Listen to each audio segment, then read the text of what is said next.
नमस्कार दोस्तों, मेरा नाम सौरभ है और मैं एक professional career counsellor, motivational speaker, career coach, career analyst हूँ। दोस्तों, मैं आप लोगों के लिए जो इम्पोर्टेंट वीडियो आज लेके आया हूँ, वो काफ़ी ऑन डिमांड प्रोफ़ेशन है और इस प्रोफ़ेशन को बहुत सारे फ़ाइनेंशियल जो पढ़ते हैं या फ़ाइनेंस में जो वर्क करते हैं, वो करना चाहते हैं। मैं बात कर रहा हूँ इन्वेस्टमेंट बैंकर की। अभी हम इस वीडियो में जानेंगे, ये कंप्लीट डिटेल वीडियो रहेगा जहाँ पे हम जानेंगे कि how to become an investment banker in India. तो आइए इस वीडियो को शुरू करते हैं।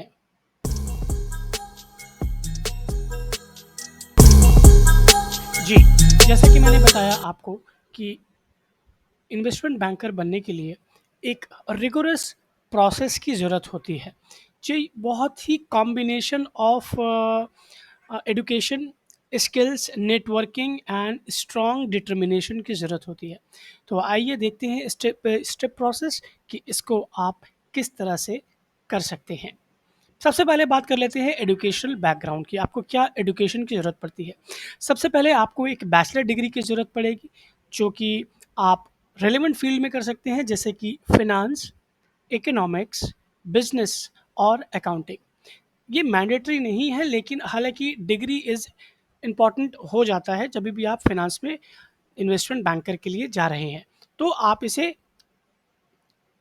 एज एन एडवांटेज ले सकते हैं और आपको कर लेना चाहिए। इसके अलावा आप बीबीए इन फाइनेंस कर सकते हैं, या फिर बीकॉम ऑनर्स कर सकते हैं अकाउंटिंग में, या फिर बैचलर ऑफ मैनेजमेंट साइंस, या फिर बैचलर ऑफ बिजनेस इकोनॉमिक्स भी पढ़ सकते हैं। ये हो गई एजुकेशनल बैकग्राउंड की। अब स्टेप 2 में चलते हैं, गेनिंग रेलेवेंट वर्क एक्सपीरियंस। देखिए फ्रेंड्स, अगर आप कॉलेज में हैं और आपको बहुत ही अच्छी अपॉर्चुनिटीज़ चाहिए जब आप कॉलेज से पास आउट करते हैं, तो जब आप कॉलेज से पास आउट करते हैं, उसके बाद आप जब जॉब सर्च करेंगे, लेकिन जब आप कॉलेज में हैं उस दौरान आपको एक अच्छा इंटर्नशिप करना चाहिए, ताकि आप अपना एक एक्सपोज़र और नॉलेज गेन कर सकें। ये कहाँ पे कर सकते हैं आप? जैसे कि इन्वेस्टमेंट बैंक्स या फिर फाइनेंशियल इंस्टीट्यूशंस के साथ। ये इंटर्नशिप आपको एक प्रैक्टिकल एक्सपोज़र देती है और कनेक्शन बिल्ड करने में काफ़ी हेल्प करती है। जब आप ग्रेजुएट करके कोई भी कॉलेज या डिग्री से लेके निकलेंगे आप, तब आपको ये इंटर्नशिप काफ़ी हेल्प करेगी जॉब फाइंड करने के लिए। तो आपको एक्सपीरियंस के लिए इंटर्नशिप करना चाहिए। Okay, coming now going to the next step, that is step 3, pursuing higher education. देखिए, कंसिडरिंग अ मास्टर डिग्री, अभी मास्टर डिग्री आपको करनी चाहिए, क्योंकि आप इन्वेस्टमेंट बैंकर की बात कर रहे हैं, तो आपको एक अगर मास्टर डिग्री आपके पास रहती है, तो आपको एक एडेड एडवांटेज मिल जाता है। ठीक है? क्योंकि ये काफ़ी इन डिटेल फ़ाइनेंस की नॉलेज से रिक्वायरमेंट रहती है यहाँ पे, तो अगर आप मास्टर डिग्री करते हैं तो आपको एक एडेड एडवांटेज मिलता है, क्रेडिबिलिटी मिलती है। तो आप मास्टर डिग्री किस पे कर सकते हैं? फ़ाइनेंस में कर सकते हैं, या फिर बिज़नेस एडमिनिस्ट्रेशन कर सकते हैं, एमबीए कर सकते हैं, या फिर और स्किल्स अपने आप और भी बढ़ा सकते हैं। जैसे कि अगर आप चाहें तो आप सीएफए पढ़ाई कर सकते हैं, जिसे कहते हैं चार्टर्ड फाइनेंशियल एनालिस्ट, या फिर चार्टर्ड अकाउंटेंट। ठीक है? ये आप स्टेप 3 में कर सकते हैं, अब मास्टर्स डिग्री आप कर सकते हैं, अगर आप टॉप इन्वेस्टमेंट बैंक द्वारा हायर्ड चाहते हैं तो। ठीक है? आप ये कर सकते हैं। Now going to the next step, that is step 4, building financial knowledge. अब आपने मास्टर्स भी कर लिया, ठीक है, लेकिन अगर आप समझ लीजिए आपने एक सर्टिफिकेशन का कोर्स भी कर रखा है, जिसे कहते हैं हम चार्टर्ड फाइनेंशियल एनालिस्ट, जिसकी हम बात भी कर रहे थे, चार्टर्ड फाइनेंशियल एनालिस्ट। ये भी फाइनेंस से ही रिलेटेड है, या फिर आप फाइनेंशियल रिस्क मैनेजर, जिसे हम एफआरएम भी कहते हैं। ये आपकी एक्सपर्टाइज को दर्शाएगा। ठीक है? और टुवर्ड्स लाइक कमिटमेंट, जिसे हम कह सकते हैं कि अगर आप ऐसे प्रोफेशन में जा रहे हैं जहाँ पे फाइनेंस की बहुत ज़्यादा नॉलेज की ज़रूरत होती है, इन डेप्थ नॉलेज की ज़रूरत होती है, बहुत ज़्यादा प्रैक्टिस की ज़रूरत होती है, तो ये आपके कमिटमेंट टुवर्ड्स दैट फील्ड वो भी दिखाता है कि आप और भी ज़्यादा पढ़ाई कर रहे हैं, ताकि आपको एक पूरी बेहतर नॉलेज हो सके और आप उस फील्ड में काफ़ी अच्छा परफॉर्म कर सकें। तो ये ज़रूरत होती है बिल्डिंग फाइनेंशियल नॉलेज की। Now going to the next step, that is step 5। अब हम यहाँ पे बात करेंगे क्या क्या स्किल्स आप डेवलप कर सकते हैं या फिर होने चाहिए। तो सबसे पहले हम बात कर लेंगे एनालिटिकल स्किल्स की। Analytical skills.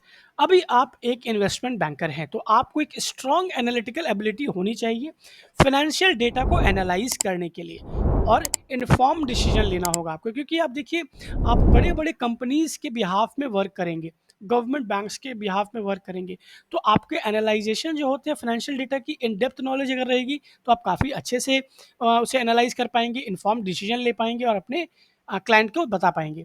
अभी हम बात कर लेते हैं कम्युनिकेशन स्किल्स की। यहाँ पे जब भी हम कम्युनिकेशन स्किल्स की बात करते हैं, तो इसमें 2 चीज़ें आ जाती हैं, जैसे कि वर्बल कम्युनिकेशन और एक होती है रिटन कम्युनिकेशन। आपकी दोनों ही काफ़ी क्रूशियल है और काफ़ी इफेक्टिव होनी चाहिए, क्योंकि यहाँ पे देखिए आपको प्रेजेंटेशन, फाइनेंशियल इन्फॉर्मेशन क्लाइंट को या फिर उनके टीम मेंबर को बताना होगा। तो आपकी कम्युनिकेशन अगर बहुत अच्छी और शार्प रहेगी, तो आप काफ़ी एक्सेल करेंगे। अब हम बात कर लेते हैं फाइनेंशियल मॉडलिंग की। आपको ये जानना पड़ेगा कि कैसे फाइनेंशियल मॉडल तैयार होते हैं, ठीक है?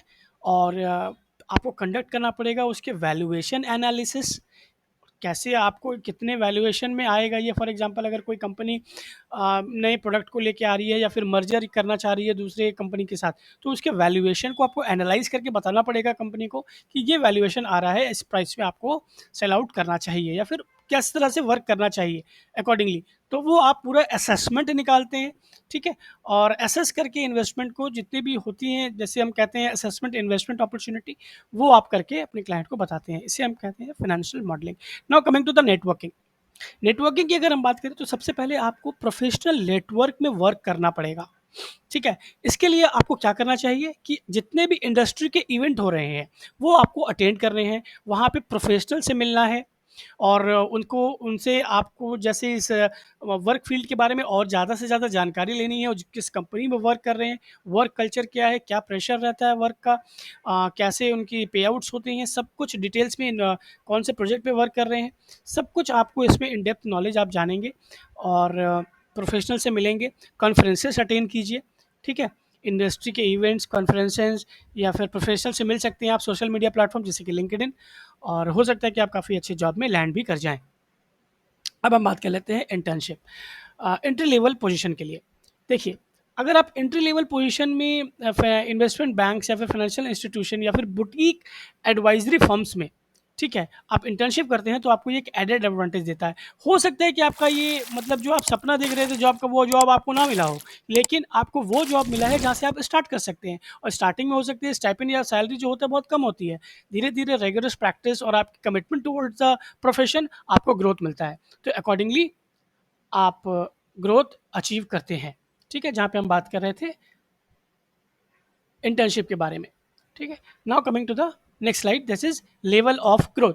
अगर हम लेवल ऑफ ग्रोथ की बात करें, तो इन्वेस्टमेंट बैंकिंग की किस तरह से ग्रोथ होती है? सबसे पहला लेवल होता है एनालिस्ट का, उसके बाद आप प्रमोशन लेते हैं, एसोसिएट्स में वर्क करते हैं, ठीक है? उसके बाद आप प्रमोशन लेके एज अ मैनेजर वर्क करते हैं, उसके बाद प्रमोशन लेके आप वाइस प्रेसिडेंट, और सबसे लास्ट में एमडी या चेयरमैन की पोजीशन पे वर्क करते हैं। इनकी सैलरी भी वैरी करती है। ये हो गए careers growth in investment banking. अब हम आ जाते हैं दूसरे स्लाइड में, next slide, excel in your career. देखिए, क्योंकि ये एक बहुत ही इन्फॉर्म्ड और फाइनेंशियल नॉलेज से भरा हुआ प्रोफेशन है, तो आपको यहाँ पे क्या ना डेडिकेशन के साथ वर्क करना पड़ेगा, और hard work always page out.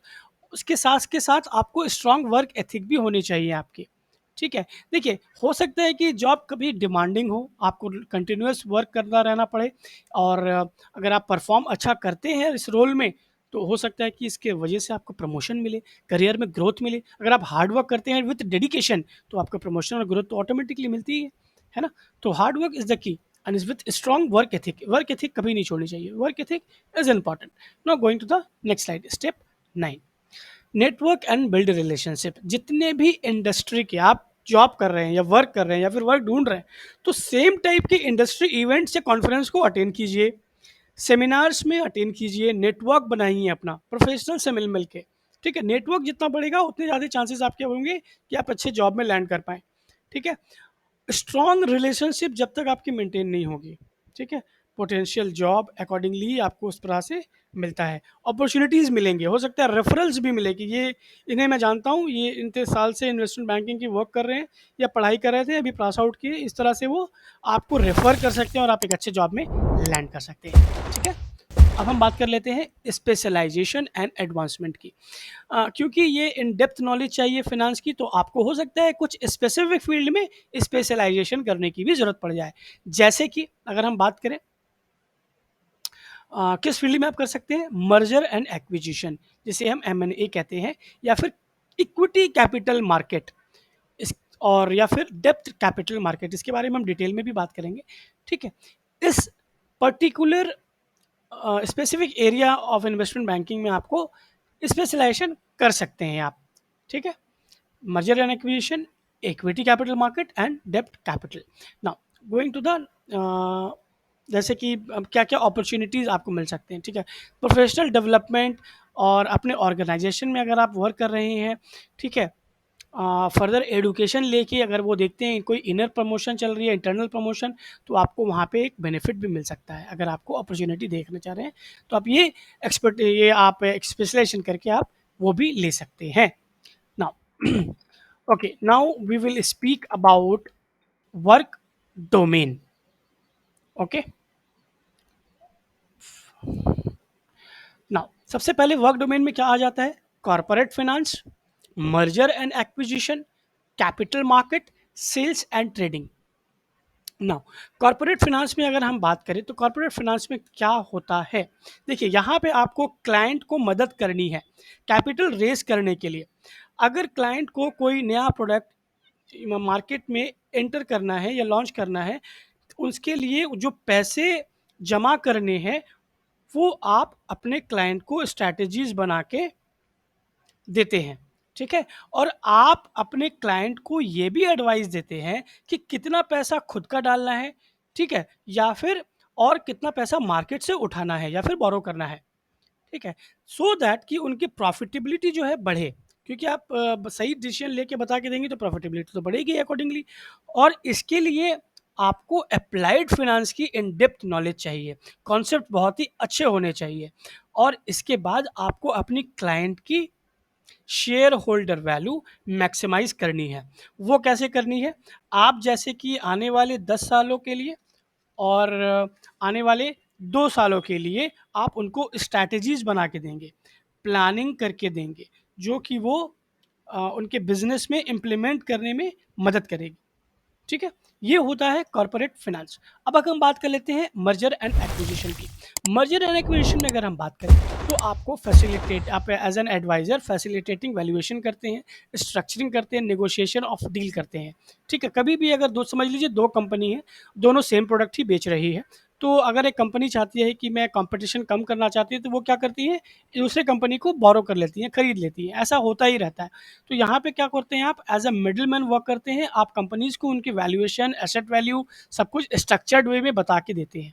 ठीक है? क्योंकि ये one of the major source of revenue है इन्वेस्टमेंट बैंकर्स के लिए अक्रॉस द ग्लोब। सबसे ज़्यादा कमाई इसी यहीं पे होती है, मर्जर एंड एक्विजिशन में। ठीक है? तो कभी कभी क्या होता है कि इन्वेस्टमेंट बैंकिंग में इस प्रोफाइल के लिए, मर्जर एंड एक्विजिशन के लिए, आपको स्टार्ट करना डिफिकल्ट हो जाता है। इसके लिए क्या है ना कि आपको एक इन डेप्थ नॉलेज चाहिए और 4 से 5 साल का एक्सपीरियंस होना चाहिए फाइनेंशियल सर्विस में, क्योंकि मर्जर एंड एक्विजिशन में वर्क स्टार्ट करने से पहले, क्योंकि इस पे बहुत सारी स्ट्रैटेजीज और वर्क लगता है। अकॉर्डिंगली आपकी इन डेप्थ नॉलेज भी होनी चाहिए। अब हम बात कर लेते हैं कैपिटल मार्केट में। कैपिटल मार्केट, यहाँ पे आप अपने बेस्ट एडवाइस अपने क्लाइंट को देते हैं सबसे सही समय पे। देखिए यहाँ पे आपके क्लाइंट जो है, आप उनको सही वैल्यूएशन, ठीक है, कब इश्यूज हो रही है, सिक्योरिटीज़, डेप्थ या इक्विटी या डेप्थ, ये सब कुछ डिटेल्स में बताते हैं। इसमें भी आपको इन डेप्थ नॉलेज और अंडरस्टैंडिंग चाहिए कैपिटल मार्केट की, क्योंकि कैपिटल मार्केट जो है काफ़ी वॉलाटाइल होता है, उतार चढ़ाव काफ़ी ज़्यादा होते हैं। तो अकॉर्डिंगली आप उनको सारे के सारे इन्फॉर्मेशन इन टाइम देते हैं। ठीक है? और इसमें क्या होता है ज़्यादातर, इसमें ये प्रोफाइल में ज़्यादातर जो होता है इन्वेस्टमेंट बैंकर यहाँ से स्टार्ट भी करते हैं, ठीक है। कैपिटल मार्केट, अब हम बात कर लेते हैं सेल्स एंड ट्रेडिंग। देखिए यहाँ पे क्या होगा कि आपको रिस्पॉन्सिबल रहना पड़ेगा ट्रांजेक्शन्स, इक्विटीज़ या फिर करेंसीज या bond on behalf of client. Client तो बहुत बड़ा है, अब उसकी समझ लीजिए फॉर एग्जांपल मैन्युफैक्चरिंग इंडस्ट्री है, वो अपने काम पे है, ठीक है, अपने मैन्युफैक्चरिंग के प्रोडक्ट्स के प्रोडक्शन वगैरह देख रहा है, राइट। अब तो वो इन्वेस्ट ही करता है, इन्वेस्ट ही कर सकता है, तो वो क्या करेगा, वो आपके थ्रू इन्वेस्टमेंट करवाएगा, ठीक है। तो उसके सारे डिटेल्स आपके पास होंगे, तो आपको अकॉर्डिंगली उनके लिए ट्रेड भी करना पड़ेगा, ठीक है। तो ये आपके आ जाते हैं सेल्स एंड ट्रेडिंग में। इसके लिए भी आपको जैसे कि इन डेप्थ नॉलेज तो चाहिए ही होगी, और स्ट्रॉन्ग अंडरस्टैंडिंग होनी होगी फाइनेंशियल इंस्ट्रूमेंट्स के, कैपिटल मार्केट के, फ्यूचर्स एंड ऑप्शंस के और डेरिवेटिव्स की। इसके अलावा ये बहुत ही ज़्यादा वर्बल और ऑर्गेनाइज्ड होता है, ठीक है। रिटर्न इंटरैक्शन रहते हैं सारे लेवल में, और इसमें आपकी कम्युनिकेशन जो होती है बहुत ज़्यादा स्ट्रांग होनी चाहिए। कम्युनिकेशन स्किल्स, जिसके हम इंटरपर्सनल स्किल्स भी कहते हैं, ठीक है, वो आपकी काफ़ी स्ट्रांग होनी चाहिए। तो वर्क डोमेन आपके हो गए corporate finance, merger and acquisition, capital market and sales and trading. Now going to the next. अब कौन सी कंपनी हायर करती है इन्वेस्टमेंट बैंकर्स को? देखिए बहुत सारी कंपनीज है जो इन्वेस्टमेंट बैंकर्स को हायर करती है, लेकिन मैं ये टॉप 6 के नाम लेके आया हूँ। जैसे कह लीजिए आप मॉर्गन एंड स्टैनली, गोल्डमैन सैक्स, JP Morgan, American Express, Wells Fargo, KPMG and many more. Citi banks, American Express, बहुत सारी कंपनीज है जो इन्वेस्टमेंट बैंकर को काफ़ी अच्छे पे आउट के साथ हायर करती है। नाउ सबसे इंपॉर्टेंट चीज, पैसे कितने मिलेंगे, ठीक है। अभी अगर हम बात करें तो सैलरीज इन इंडिया आपको कितने पैसे मिल जाते हैं, और आप किस तरह के इसमें एंट्री लेवल क्या रहती है, और एक्सपीरियंस के बाद क्या पैसा मिलता है, तो सब कुछ हम बात कर लेंगे इन डिटेल। फॉर एग्जांपल अगर हम बात करें, सबसे पहले जो सैलरी आपकी डिपेंड करती है वो बहुत सारे फैक्टर्स पे डिपेंड करती है। फैक्टर्स जैसे सच एज आपकी एक्सपीरियंस क्या है, कंपनी की साइज़ क्या है, और वो कौन से लोकेशन पे वर्क कर रहे हैं। इन सब मैटर्स के अलावा और भी बहुत सारे फैक्टर्स होते हैं जो डिपेंड करते हैं आपकी सैलरी आपको किस तरह से दी जाएगी, किस अमाउंट में, या फिर किससे वेरी करेगी। अगर हम एंट्री लेवल की बात कर लें जो कि एनालिस्ट का प्रोफाइल होता है 0 to 2 ईयर्स, वहाँ पे आपकी सैलरी रेंज नियर अबाउट 6 से 12 लाख की रहती है, ठीक है। इसके अलावा आप एसोसिएट की अगर बात कर ले, जिसकी एक्सपीरियंस यहाँ पे 2 से 4 साल की है, उनकी सैलरी जो है 12 लाख से लेके 25 लाख से अप्रॉक्स में हो जाती है सालाना। ये साल की मैं बात कर रहा हूँ, सालाना इतनी सैलरी मिलेगी आपको। वाइस प्रेसिडेंट की अगर बात कर लें तो जहाँ पे एक्सपीरियंस उनकी 4 से 8 साल की है, तो इनकी सालाना सैलरी हो जाती है 25 लाख से लेके 60 लाख तक अप्रॉक्स वैल्यू है ये। और अगर आप डायरेक्ट की बात कर लें तो 8 साल से 12 साल की एक्सपीरियंस होनी चाहिए, और आपकी सैलरी रेंज करेगी 60 लाख से लेके 1.5 करोड़ तक, 1.5 crore. Now managing director, senior director, ये सीनियर लेवल के जॉब होते हैं, काफ़ी एक्सपीरियंस होता है, इन डेप्थ नॉलेज होता है, काफ़ी ज़्यादा अच्छा परफॉर्म करते हैं ये, प्रमोशन लेके भी आते हैं, ठीक है। तो इनकी सैलरी जो रहती है वो 1.5 करोड़ से शुरू होती है, और अकॉर्डिंगली हायर भी जा सकती है, वेरी कर सकती है कंपनी टू कंपनी। अगर आप स्टार्टअप में हैं, ओल्ड कंपनी में है, जैसे मैंने मॉर्गन स्टैनली, गोल्डमैन सैक्स की बात की, यहाँ पे अगर आप करते हैं वर्क, तो आपकी सैलरी बहुत ही अच्छी रहती है। नाउ डिस्क्लेमर, यहाँ पे अगर हम बात कर लें, देखिए ये फिगर्स जो हैं वैरी कर सकते हैं, ठीक है। ये अप्रॉक्सीमेट वैल्यू जो अमाउंट है, और ये वैरी कैसे कर सकते हैं, क्योंकि देखिए इन्वेस्टमेंट बैंक जो परफॉर्म करती है, इंडिविजुअल कैसे परफॉर्म करते हैं अकॉर्डिंगली, मार्केट की कंडीशंस क्या है, ठीक है। बहुत सारे पोर्शन की कंपनसेशन जो है वो बोनस के हिसाब से मिलती है या इंसेंटिव देके मिलती है, ठीक है। इसके अलावा आपकी टोटल क्यूमुलेटिव अर्निंग अलग होती है।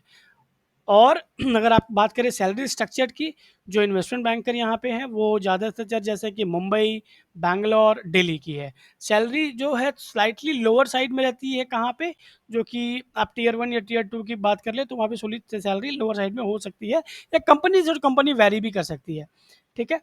तो ये हमने बात कर ली सैलरी के बारे में। नाउ अगर हम बात करें, अब तो वीडियो के एंड में आ गए हैं, तो अगर हम बात करें इन टोटल में, तो सबसे पहले आपको मैं एक समरी छोटी सी दे देता हूँ 1 मिनट में।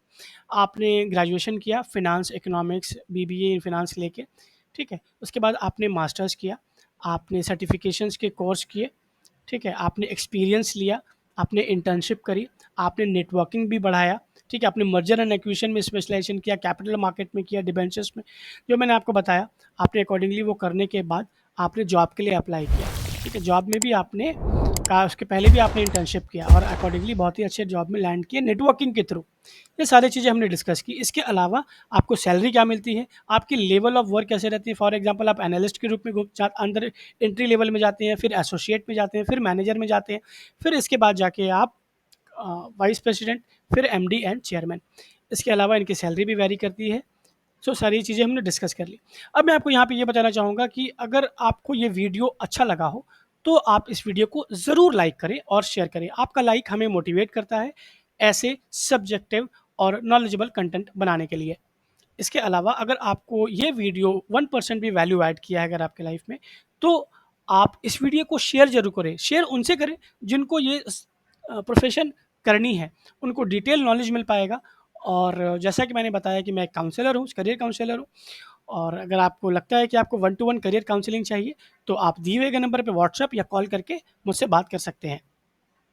अकॉर्डिंगली ये जो सर्विस होगी ये पेड सर्विसेज होते हैं, मैं आपको यहाँ पे ये बताना चाहूँगा।